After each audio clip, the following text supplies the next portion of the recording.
NutriCast.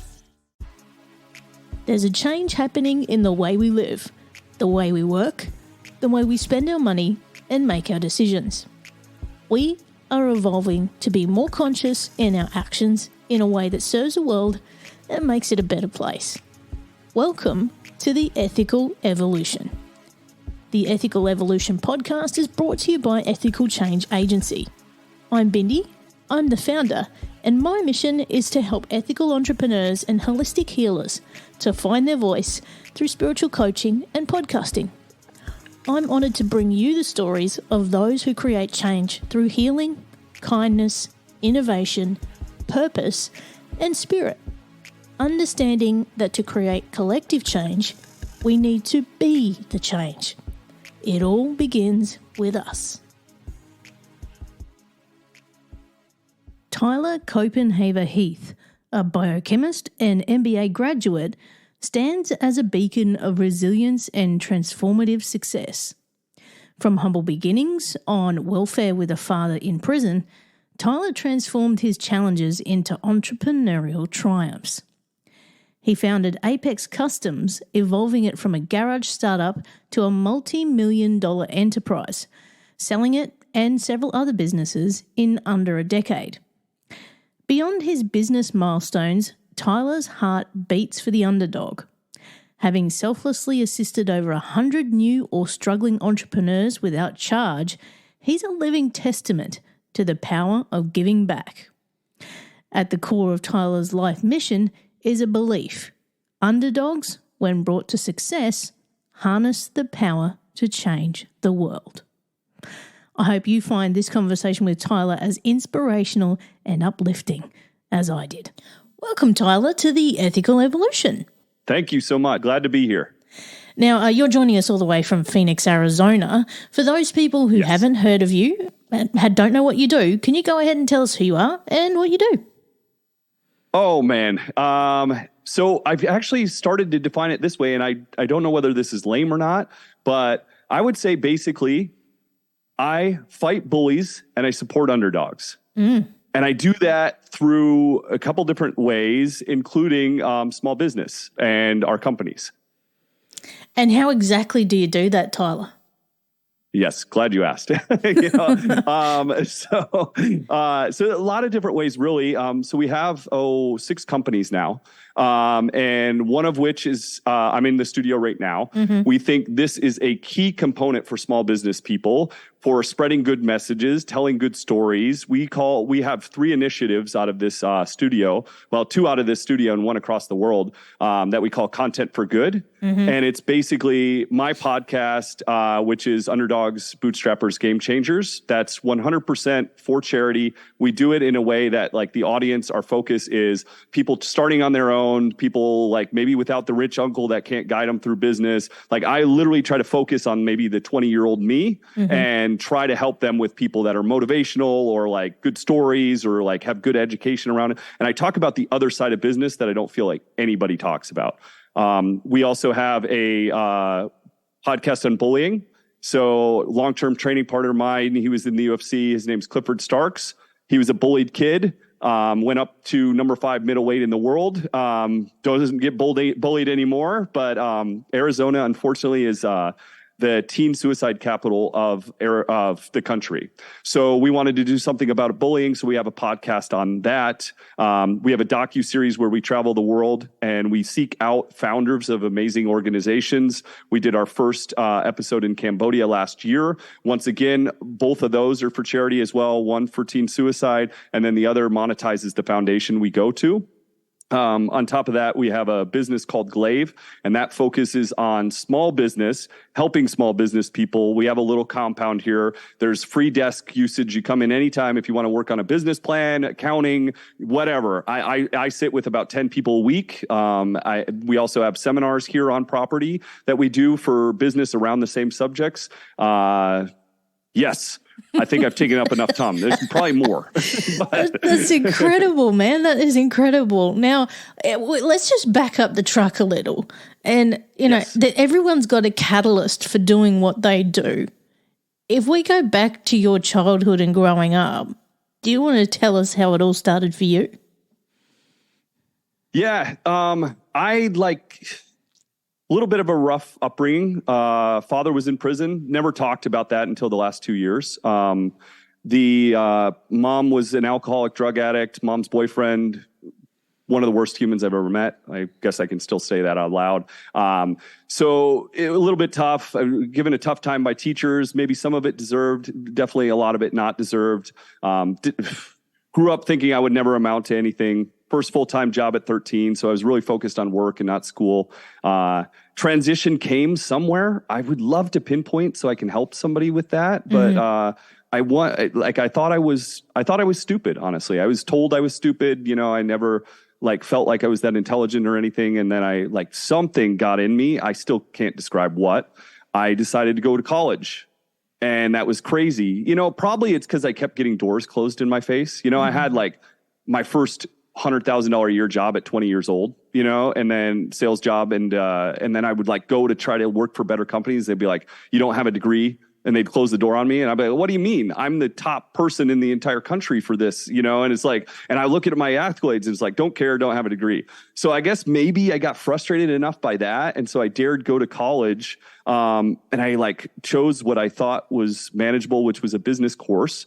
And I actually did really well in it and continued to do well my first 2 semesters. And I'm like, you know what? This isn't as bad as I thought. Maybe I've got a little bit more in there than I thought I did. And, and then I got that chip on my shoulder. And I think obviously all this leads to what I do now. In hindsight, it's so I got that chip on my shoulder and I was like, what is the hardest degree this place has to offer? Give me the hardest degree. And the hardest degree I could think of, and there's some more reasons, but the hardest degree I could think of was biochemistry. So I'm like, I'm going to get that one. Little did I know I would absolutely love it. But I did research in a spider lab for a year, studying amino acid, spider silk, amazing, and then went on from there, ended up a little side hustle I had, ripping apart cars, turned into getting in trouble with the city. That turned into living in a trailer in a desert lot with a shack of a place to work. And that grew into my first company, which I sold a couple years ago now. It had clients like the Rolling Stones and the WWE and who else? Colony, BMW, Disney, we had all these huge clients from this little lean-to shack that we grew into a business. And then, sold that company, started a couple others during that company cycle. I think you do that when you start opening business and you're like, oh, it's not as bad as I thought. It's now, once again, you're braver and you're okay, I'm going to open a mattress store. We had a supplement company. I'm sure I always forget a couple lighting business, so sold those. And then now currently doing what we're doing. So again, incredible. And, when we look at underdogs, generally there's a pattern that they're following from generations before them, and often they repeat that. What was it in you that made you break that cycle? It's such a great question. It's not like my parents are actually beautiful human beings in a lot of ways. It's just they probably should have never had kids. That's the way I describe it all the time, and then addiction obviously is a horrible thing. Right. And so I think I got a little bit of my heart, especially I love animals. My mom's a huge animal person. I got that heart from them.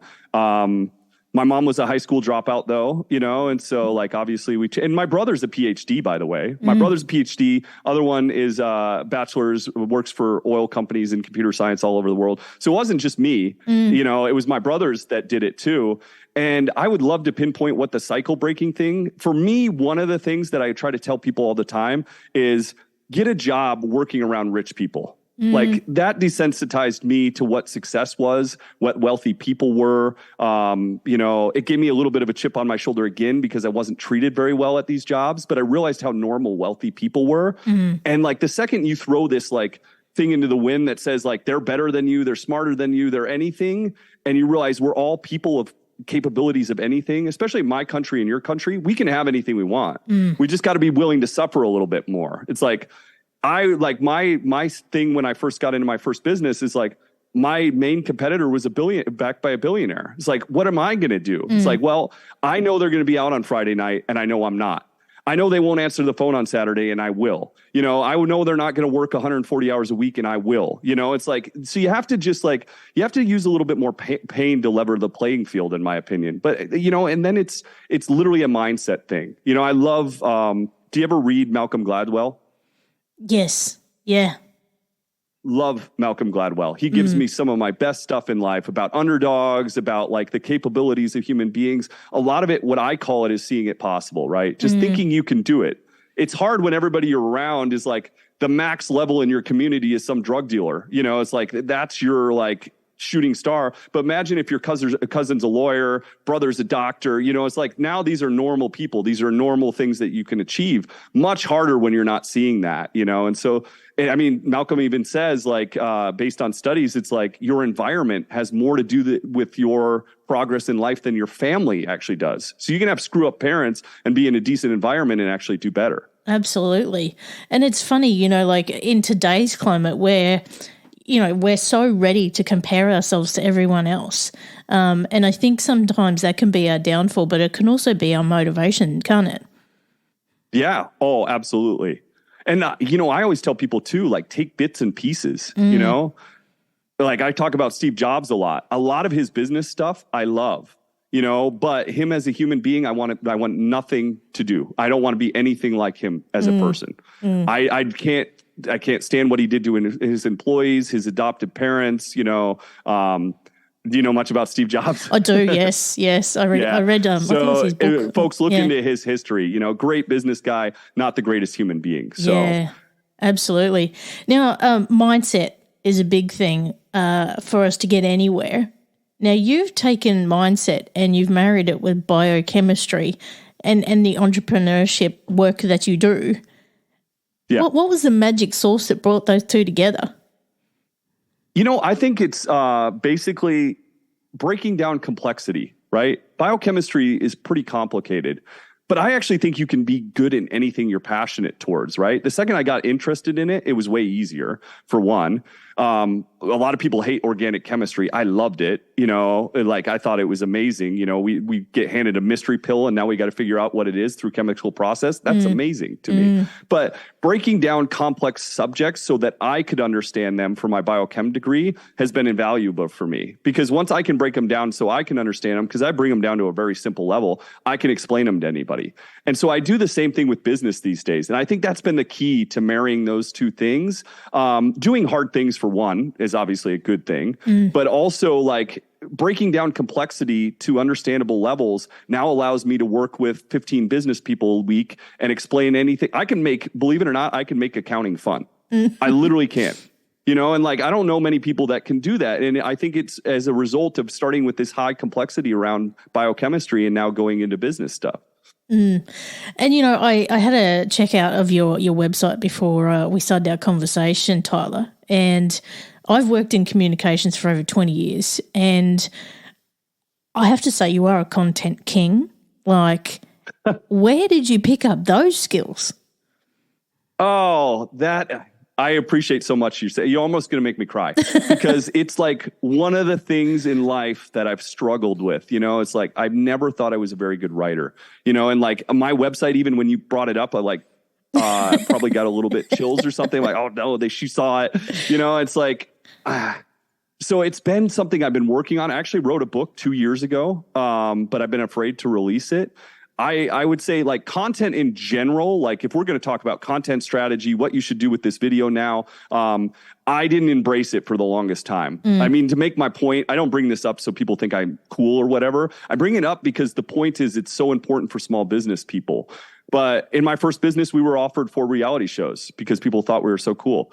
I had no desire to do that, right? I didn't get on social media. If you walked in the place, I said I worked there. If you met me on the street, I was a mechanic. You know, I didn't own a company. You know, it's like, so I finally had a change, and that's like a whole story in itself, you know. But then I started looking into this as a tool, and the tool that it can become and the tool that it can be. You know, I spent years going to charities. I spent 5 years at the children's home. Never told anybody. One point, a girlfriend thought I was cheating on her. Spent a lot of time in the animal clinic, helping over there. Would never tell anybody these things, you know. And it's like, I thought that was being humble, but I was wrong. You know, it's like, it is being humble. Probably if you do something for somebody on the street today, you probably don't need to tell everybody about that. But when you're involved with a cause of passion that you believe in, you need to talk about it, right?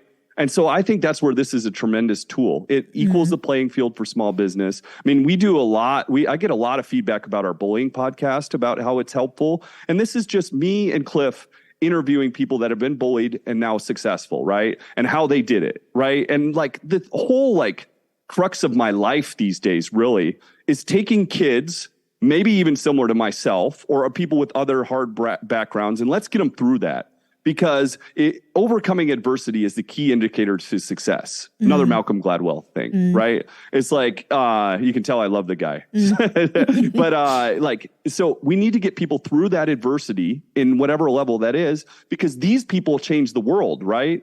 So, and that's what I look at, like a lot of what we do these days. Like, let's hope you'll overcome that adversity, because you're changing the world. I mean, selfishly, it gets to be my change too, right? And one of the best ways to change things is business. Elon can change anything in the world he wants to right now, right? Business success. Bill Gates can change anything in the world he wants to right now. So I'm hardcore focused on bringing people with huge hearts to success, because they go back and change things they were frustrated about, just like me. I love that. I absolutely love that. And you know, that's, again, the whole mission behind this show is actually share the stories of change makers and also then amplify those and bring them together and make the world a smaller place so that we're all on the same page, because we are all one. You know, like I often used to say during the middle of the pandemic, what I do today impacts your tomorrow. Pandemic or not, that still is the case. So we're all in this world together. And if we're actually here to lift each other up instead of pull each other down, look at the incredible change we can make in this universe. And that's exactly what you're doing, man. And I love it. Oh, thank you so much. And like, I listen to your podcast too, and I'm like, oh, I get this on every level. I'm excited about being here because I'm with you. And I think the world is ready for this too. I love that about the younger generation. Say what you want, but they care. They're holding businesses accountable. They want business to mean something. And I think that business should mean something, right? Not only for the world, but for yourself. You know, like, I spend a lot of time in a first world business, and there's a whole hour we could talk about my regrets. Even though people thought I had the coolest company in the world, I don't see it that way. I see it as maybe a 10-year derailment for my life, right? Now, it brought me everything. It brought me all the hard lessons I needed to help people today, so I have to be glad for it. But like, now that I look at business as a mission and a purpose, then like my whole life changed. And, you know, like, I've been bringing this point up a lot. You know, I don't want to segue too much, but my friend used to always tell me, Tyler, I want you to have joy. And I was like, you know what? I'm not joyous. Joy is not for me. Life is a big butt kicking, you know? And like, to be honest, I've never been that happy in life. You know, I don't want people to feel bad for me. You shouldn't, you know, I'm fine.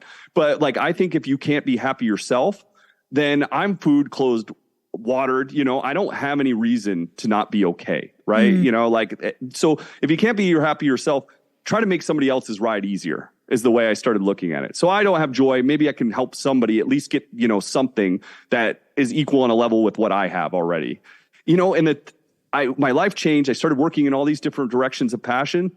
Now I have joy. Absolutely have joy. I love what I do every day, single day. I love the impact I get to make. I feel like I'm doing the right thing. You know, I have delusions of grandeur of changing things in the world, and I feel like I'm on that path. And that is amazing.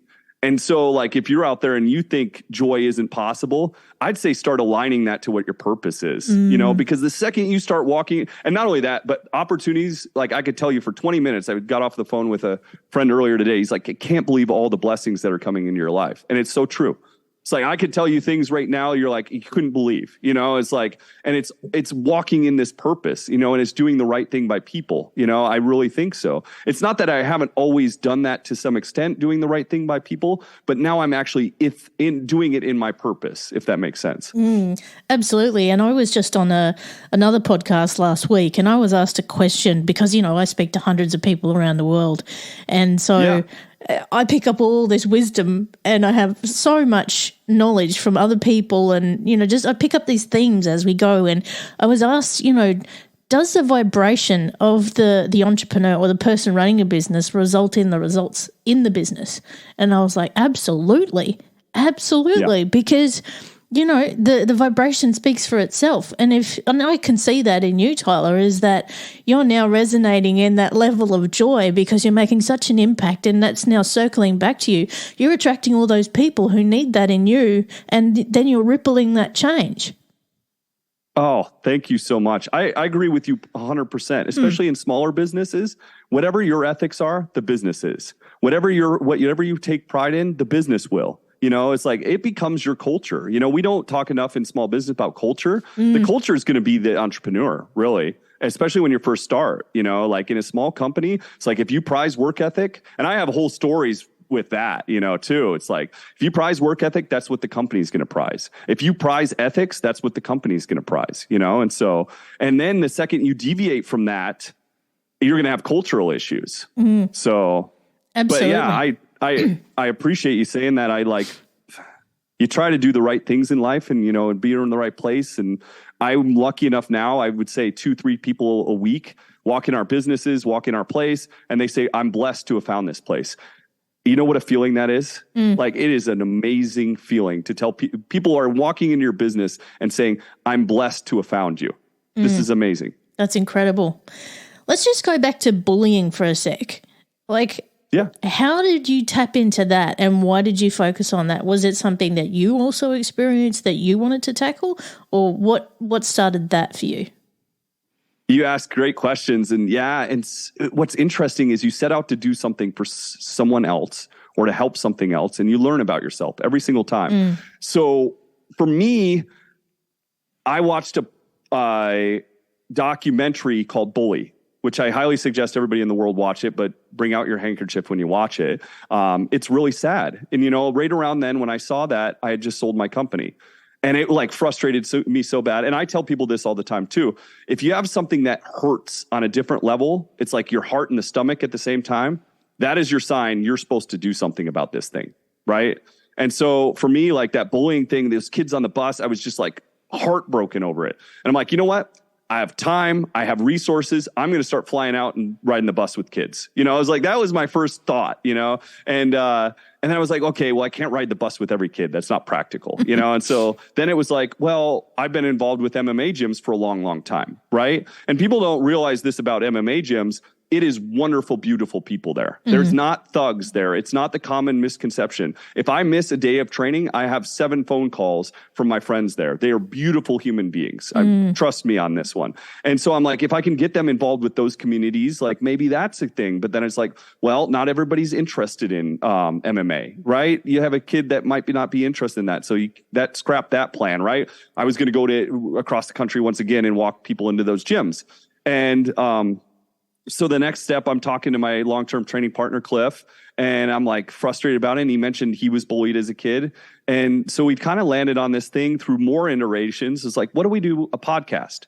And we'll interview people that had been bullied that now found their success. And the hope is we show kids there's light at the end of the tunnel, right? It's like these people were where you are. On different, and we try to get varied people like musicians and, psychiatrists and athletes and all these different people to show them like they're where you were and look what they did. And you can do the same thing.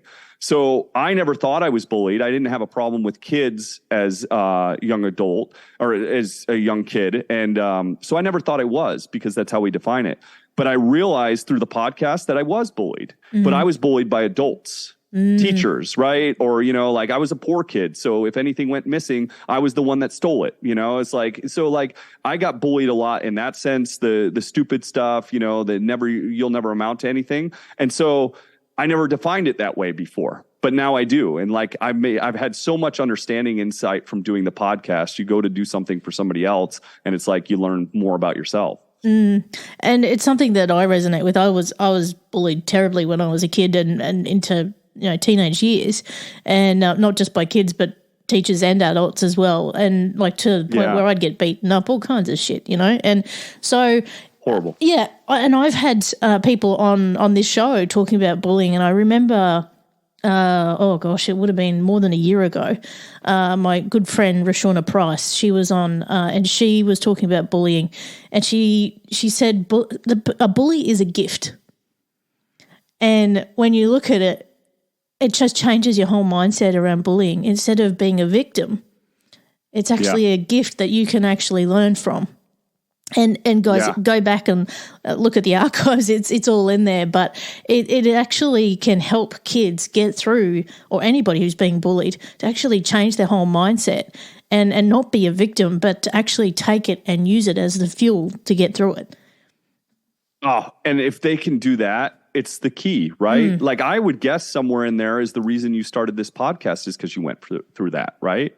You know, like, would you say that had some effect on the reason you do your work that you do today? Yeah, because one of the things that, again, I just recently said is that, when we're bullied, we're not heard, we're not seen. We want to be pushed away. And that's exactly what podcasting does. It allows us to be heard and to be seen nowadays. And that's exactly the reason why I do this.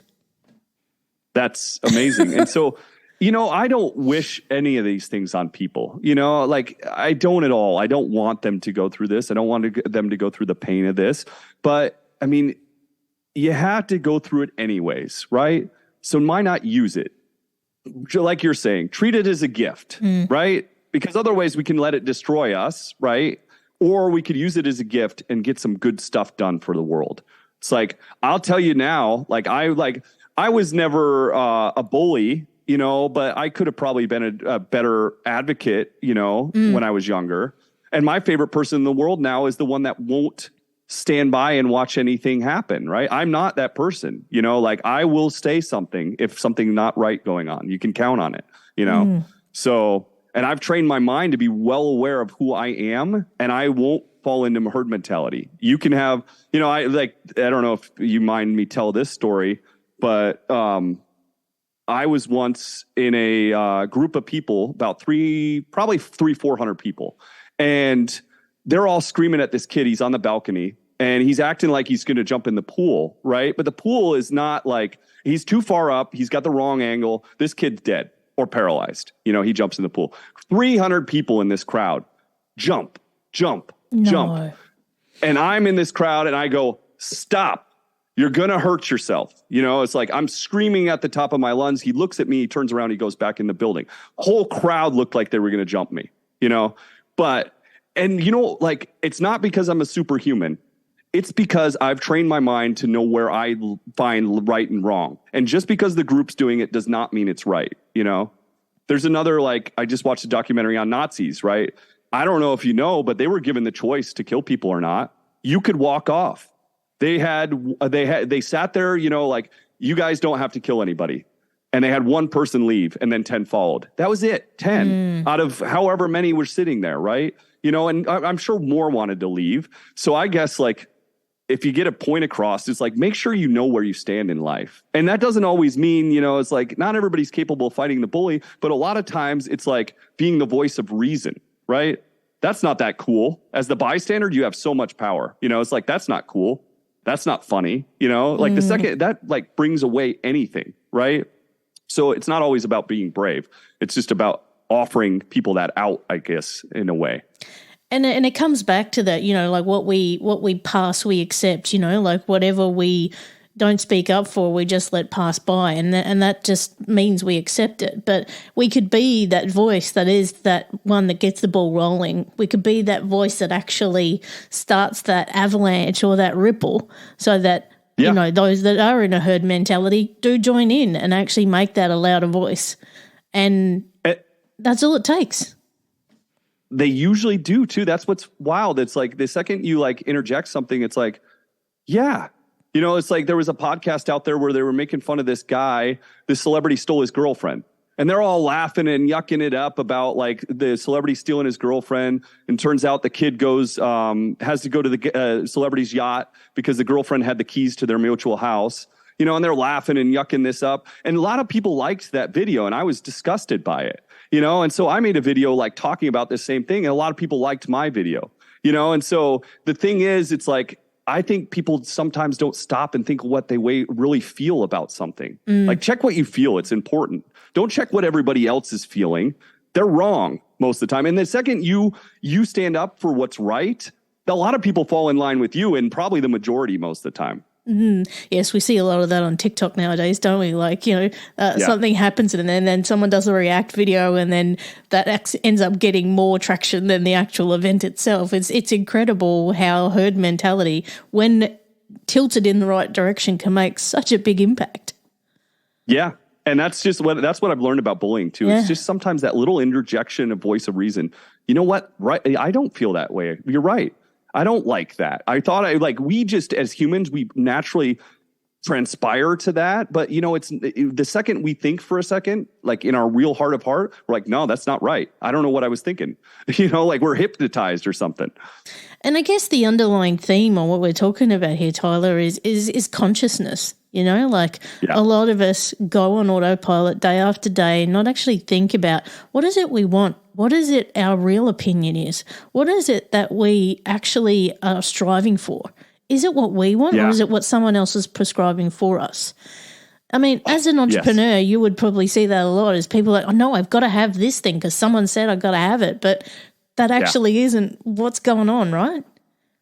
No, and I've had this recent thought. It's like, what is your definition of success? Mm-hmm. And the second you describe your definition of success the same as everybody else, you've already strayed off the path. Yeah. We're all so different. Your definition of success cannot possibly be what everybody else's is. And I promise you, if you use their definition, you won't be fulfilled, And so the world's perception is happiness is lots of money, beautiful significant other, sports cars, fame. Look at those folks. I look at those folks all the time. A lot of them drink themselves to death. That's supposed to be happiness. Look at them, right? They're not happy, so I don't know. I think we just have to realize what makes us happy. It's like we need money as a tool. That's why business is the best way on the planet to change anything, because it takes resources to change things. But I'm more motivated towards changing something of passion than I am having a Ferrari, Absolutely.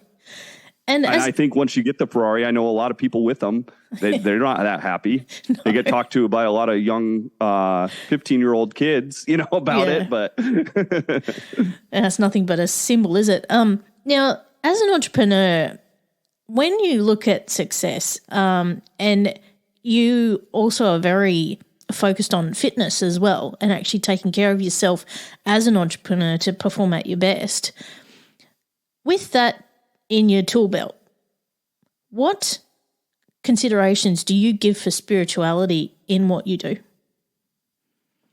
Oh, it's the full focus of my life, really. The underlying reason I do anything, right? So I believe that I have missions in this world and I should do my best to accomplish them.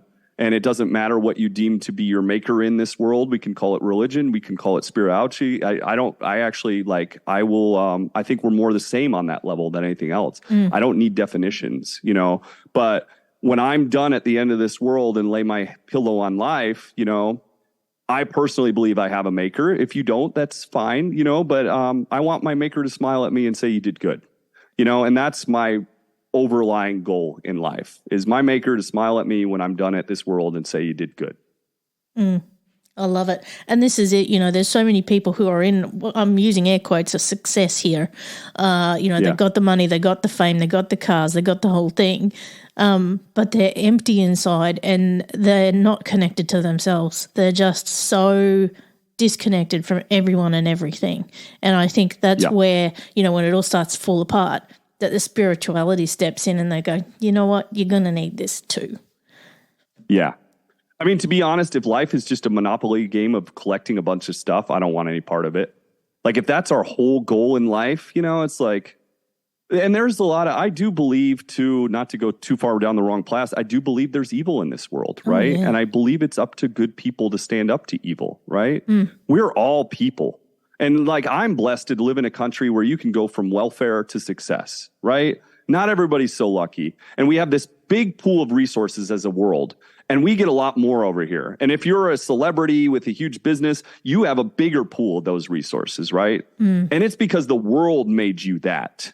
They watched your television program. They went to your sports show. It's like the world gave you this. It's like I loved Arnold's new documentary. He says at one point, he goes, you can call me a Nazi, you can call me sauerkraut. And he says all these phrases and he's like, but don't you dare call me self-made. And, like, I'm as close as you get to self-made, but I'm not self-made. People supported my businesses, like they bought into my companies. They bought into me. It's like, even though I started in a dirt lot in a trailer with no water and electricity, and I built my business off a couple grand, I'm still not self-made. And I remember that all the time. It's like people have given me resources in this world because they've used my businesses, right? And in turn, I try to use those resources for as many good things as possible. And this is it. We can't do it alone, can we? Like, if we want to get somewhere, we don't go alone. I think it was Obama that quite often used that one. If we want to go somewhere, we go together. So, yeah. Now, I have been thinking all along as we've been chatting, Tyler, you've started all these businesses, you've done so many different things. What would you say has been the biggest lesson you've learned throughout all of it that's helped you to get to what you define as success? Geez, the problem is, yeah. And I'm still striving towards it, right? I'm desensitized to what that is. I don't even feel like I'm close to there yet,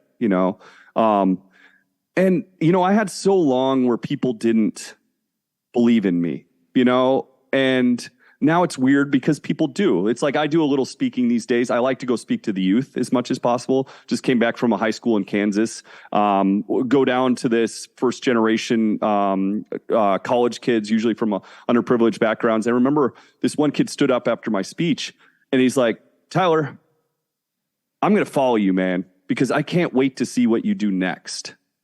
And it gives me goosebumps every time. And it's like, the second I want to lay down and settle down and stop doing as much, I think about that kid, right? And that's more motivated than proving my teachers wrong, like I used to use, and so like my definition of success, since I am an entrepreneur as well, is impact, right? Impact and being a kind-hearted human being. And a lot of times I tell people these days too, is like, if you've got a kind heart, give it everything you need to go with that. Give it the resources through business or your job or whatever else. Get out there and lift weights. Get out there and train MMA. Bring that heart of yours, the badass shell, because the world needs more big-hearted badasses. And I'm convinced of that. And so I think success is being able to strive towards anything you want to change in this world. But to be honest, like, I'll never be happy with where I get to. It'll be a constant push till the end. I'm positive of it. And so, I think success is just finally realizing the journey. Yeah, absolutely. I think that's where you and I are the same, Tyler. We just keep on pushing. We're like that terrier, we just keep going. Yes. Now, if people want to get in touch with you and learn more about all you do and also check out your podcast and all your other work, where can they go? Yeah, they can go to my website, tyleruriah.com. I'm really easy accessible, folks. So if you have business questions, that's my purpose in life, is to help you with that stuff, right? Why spend years on it when I can probably have a conversation that's going to save you some time? So I do try to do as much of that. I promise you, if anybody sends me an email, message, anything else, I will respond. I do less time plugging my businesses. All you have to do is watch or listen to my content for good. All those resources go to charities.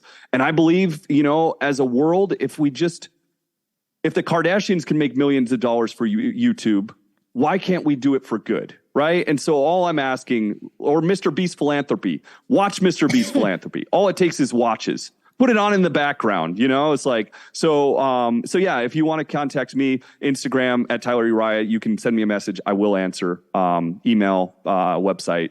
Glad to connect with anybody and help you any way I can. I love it so much. Now, I've been thinking the whole time about what your answer to the next question is going to be. And if you've listened to the show, you probably know what I'm about to ask you. What's the change you'd like to see in the world and how can we bring it to life? More kindness. I would love to see more kindness in the world and more caring. It's like we forget. And I think that's where people need to travel more. Explore, because the second you do that, you realize that there's some wonderful, beautiful people in this world and they probably don't have what you have. Right. And so I would like to see kindness and caring throughout the world. And I would like to see people with resources that have help those that can't. And you're so right. Traveling is such a great leveler, isn't it? And it's also such a great educator. In a former life, I actually used to be a travel agent. So amazing. I got to see a whole other side of the world. And, it helps you to see that, you're not just in your little bubble, that other people have it very different to you. And that's where you can actually learn from them. It is just such a great thing to experience. Absolutely. And, like the hearts of people, it's like we go to Cambodia and the kids have nothing. They're living in trash dumps, but they're the smilingest, happiest kids you ever met. Yeah. And I think everybody needs to see that, so.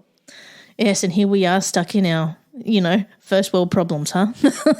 Yes. I think that's what levels your mind back out, right? And so one of the reasons we started the docuseries where we travel the world is because I know how important I get into these businesses and I get hyper focused. I put all my time and effort and I forget to do these other things. The docuseries makes me travel twice a year to like places that you wouldn't even imagine because I know how important that is for me. And I know how important bringing those stories back to the world is. Love it. And is that accessible from your website if people want to check out the docuseries? Oh, thank you for asking.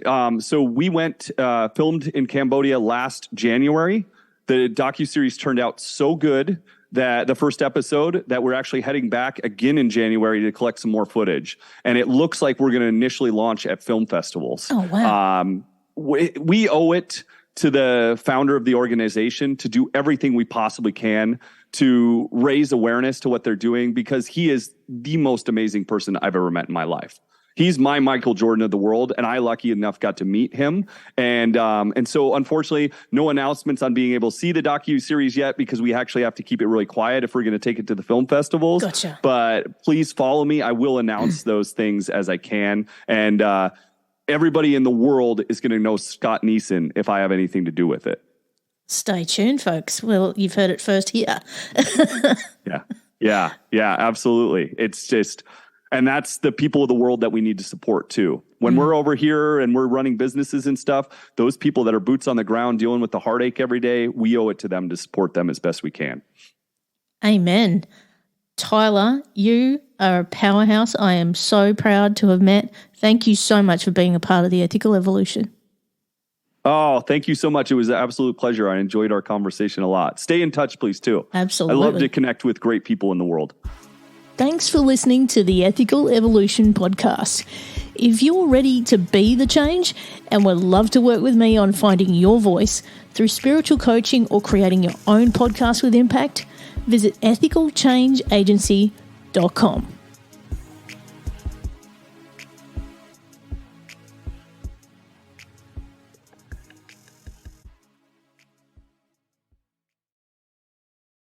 Miles, are you ready to record our promo for Season 2 of the Wanna Bet podcast? David, have you ever seen a grown man naked? Miles, we're not here to quote lines from Airplane. We're here to tell people that Season 2 starts August 18th.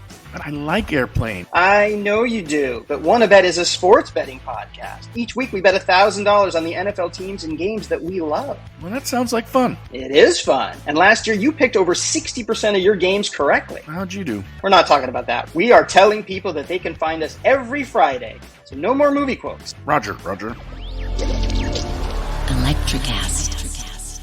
Miles, are you ready to record our promo for Season 2 of the Wanna Bet podcast? David, have you ever seen a grown man naked? Miles, we're not here to quote lines from Airplane. We're here to tell people that Season 2 starts August 18th.